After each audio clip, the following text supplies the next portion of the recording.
Hey guys, what's up? It's Nicole. Welcome back to my channel, Real Talk Recovery, where we talk about recovery from addiction and I share my life with you. My name is Nicole and I'm a recovering addict. My sobriety date is July 13th of 2015 and I am here tonight to do our nightly reflection with you guys. So I don't know how many of you guys got to watch last night, but last night I had a special guest on. Her name was Dawn, and she came and shared her story, and it was amazing, you guys. It was really, really good. Y'all know I got super emotional, and just a good story. Good story. It was a nice way to have a guest on Wednesday. Hey, Sky. So I just linked a video I just uploaded today, you guys, and the video is all about why addicts lie when they're in their active addiction, why we struggle taking responsibility for our actions. So if you guys didn't get to see that video, it is the video before this one. Go check it out. So I just wanted to pop on and do a meditation with you guys, and then I'm going to be straight up with y'all. It is pouring down rain here, and I am going to snuggle up in my bed. I'm going to put on a true crime podcast, and I am going to relax tonight. Whenever it's rainy like this and stuff, my Wi-Fi goes in and out. So I didn't want a chance having a guest on tonight and then it be all shitty on my Wi-Fi. So let me get a meditation out. Hey, Josh. Hey, Manders. Hey, Brandon. Hey, guys. Thanks for being here. So let me read a meditation for us. Hey, Bonta, what's up? Okay, you ready? Here we go. It's going to be a great evening. I can't wait, y'all. Okay, today's the 27th, right, y'all? Yeah, August 27th. Okay. At my first meeting, I was disappointed when I was given the 12 steps instead of a do's and don'ts list for changing the alcoholic or the addict. Nevertheless, I was desperate enough to give the steps a try. At my second meeting, I thought I had those first 3 steps down pretty well. I knew I was powerless. I believed in God, and I was willing to dump my problems on anyone who would take them. As I continued to attend meetings, I began to see that I wasn't really admitting my powerlessness, or I wouldn't keep trying to control everyone and everything around me. Okay, so I skipped the part about letting go. Today, I'm so glad to have a patient God so that when I finally say, not my will, but your will, my higher power steps in and sorts things out in ways I never would have imagined. The first 3 steps aren't as easy as I once thought, but in AA, I've learned to aim for progress, not perfection. Today's reminder, when I was dealing with my addiction without the help of AA, I developed coping skills. These are no longer enough. AA is teaching me a new and better set of skills. I will try to be patient with myself. I'm doing fine. As long as you live, keep learning how to live. So y'all know I like to read the meditations from all kinds of different fellowships. I read some from AA, some from NA, some from this book called Codependency No More. In fact, I think my books are probably in the mail right now, but it's raining so heavy out there. Hold on, let me check on my front porch. Hold on.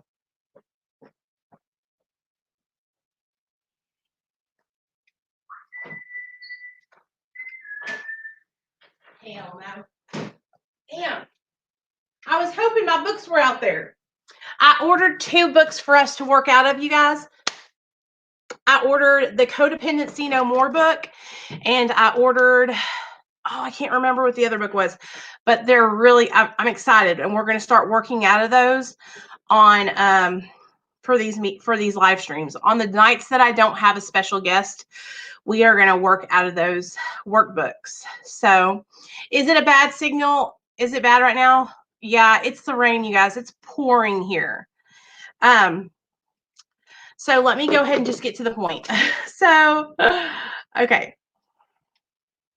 Letting go of control. That's what the point was. Okay. So it doesn't matter if you're religious or if you believe in God or you believe in Buddha or you believe in whatever you believe in it, you do not have to be religious to get sober, you guys.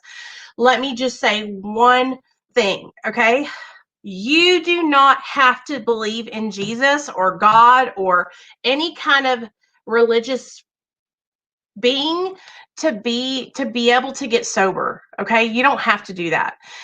So I think what happens a lot of times is people, when they are coming into early recovery, they hear the word God and they get scared away. And so I just want you guys to understand that, like, when I got sober, I had no connection with my higher power. I didn't know anything about praying, anything. And I still don't really like get down on my hands and knees and pray. You know what I do? I do like this. Hey, what's up? It's me, Nicole. I'm struggling today. I talk like I'm talking on the phone to a friend, you know. But letting go of control is something that I've struggled with all my life. And that which is kind of funny, because when I was in my active addiction, I was completely out of control, you guys. Um, I was high 24/7. I was nodding out. I was in hallucinations. I was dying. I've been in a coma before for my addiction. So it wasn't like I had control then. But when you are using drugs and alcohol, you have a if there's a delusion that you are making the choice and that you are getting high because you just love to do it.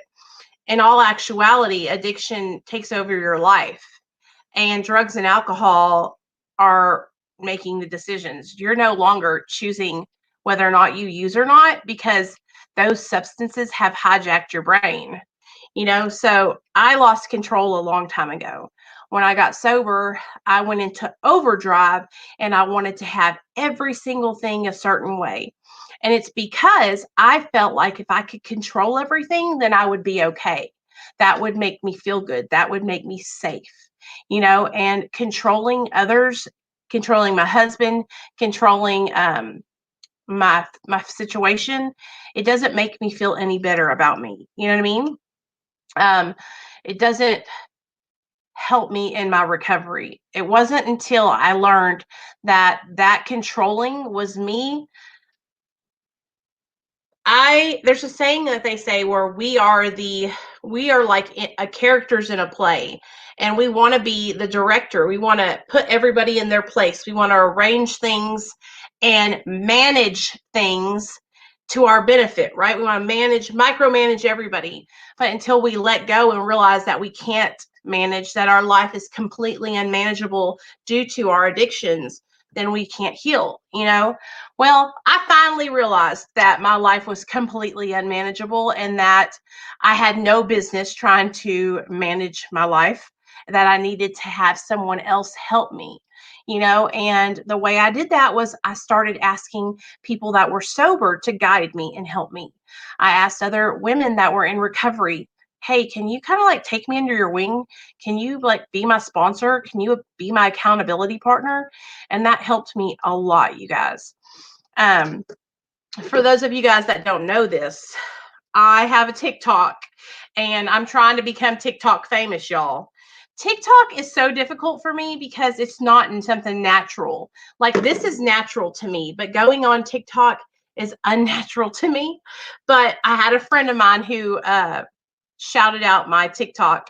And so a lot of people have been coming over there and like leaving me comments and stuff. But what I've been doing on there is I have been doing little snippets. So the last TikTok I uploaded was 3 tips to stay sober one day at a time. And I'm going to share with you guys those 3 tips. 3 things that you can do to stay sober one day at a time. The first thing you can do is get connected.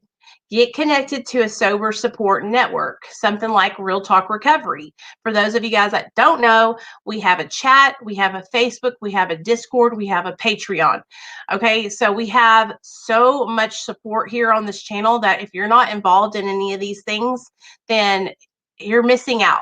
I link all these things in my videos. So whenever you see a video, like the video I uploaded before this, at the top of the comments, there's links to our Facebook group, our private chat, and Patreon.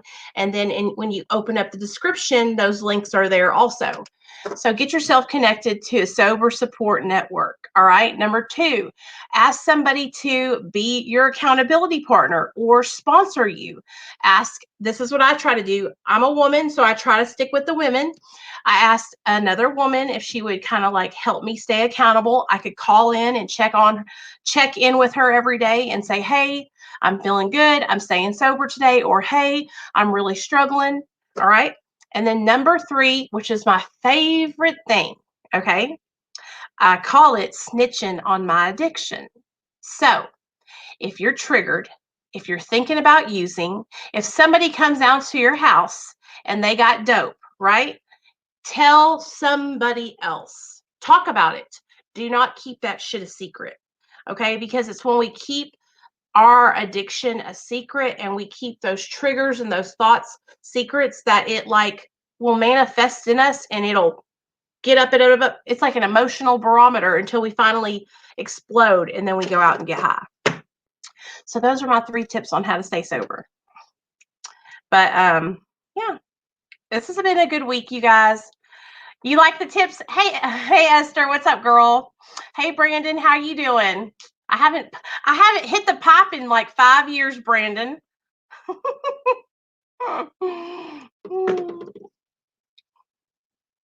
It's been, y'all, I'm telling you, this has been probably the best 5 years of my whole entire life. I think about it every day, about how my life used to be and how I lost everything. And I'm so grateful that I don't have to be like that anymore. I'm so grateful that my life has been restored. And I'm telling you, the only way that that has happened is by me actively seeking support, actively seeking help. I didn't sit at home and wait for somebody to make me be sober. I went out and found recovery. I went out and created a community. I went out and got involved in other communities.